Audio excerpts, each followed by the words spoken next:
சின்னமனூர் கிழக்கு ஒன்றியம் திமுக சார்பாக 100 நாள் வேலை உறுதி திட்ட நிதி 4000 ரூபாய் கோடியை தமிழ்நாட்டுக்கு தராமல் காலதாமதம் செய்யும் மத்திய அரசை கண்டித்து ஆர்ப்பாட்டம் நடைபெற்றது. தேனி மாவட்டம் உத்தமபாளையம் ஒன்றியத்துக்கு உட்பட்ட சின்னமனூர் அடுத்து உள்ள அப்பிப்பட்டியில் 100 நாள் வேலை திட்ட நிதி தராமல் கால தாமதம் செய்து வரும் மத்திய அரசை கண்டித்து ஆர்ப்பாட்டம் சின்னமனூர் கிழக்கு ஒன்றிய செயலாளர் அண்ணாதுரை தலைமையில் நடைபெற்றது. இந்நிகழ்வில் மத்திய அரசுக்கு எதிரான முழக்கங்களும் கோஷங்கள் எழுப்பப்பட்டது. இதில் மத்திய அரசுக்கு எதிராக கோஷங்களை எழுப்பி ஒரு நாள் வேலை வாய்ப்புக்கான நிதியை உடனே வழங்குமாறு மத்திய அரசை வலியுறுத்தி கட்சி நிர்வாகிகள் மத்தியில் கையில் பதாகைகள் ஏந்தியவாறு கண்டன ஆர்ப்பாட்டம் நடைபெற்றது.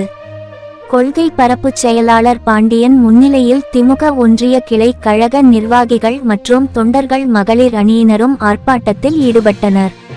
தேனி மாவட்ட செய்தியாளர் ராகவேந்திரா ராஜா அறிக்கை. கிளை கழகத்தினுடைய செயலாளர்கள், பல்வேறு அணிகளுடைய அமைப்பாளர்கள்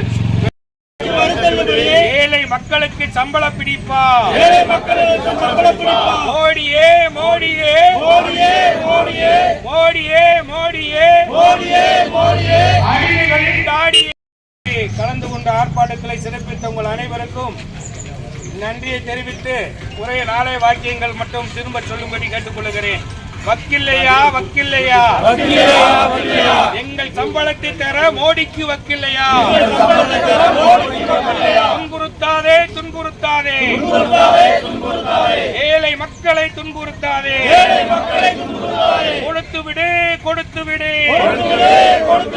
மோடியே எங்கள் ஊதியத்தை கொடுத்து விடு, பணக்கார முதலாளிக்கு வரி தள்ளுபடி,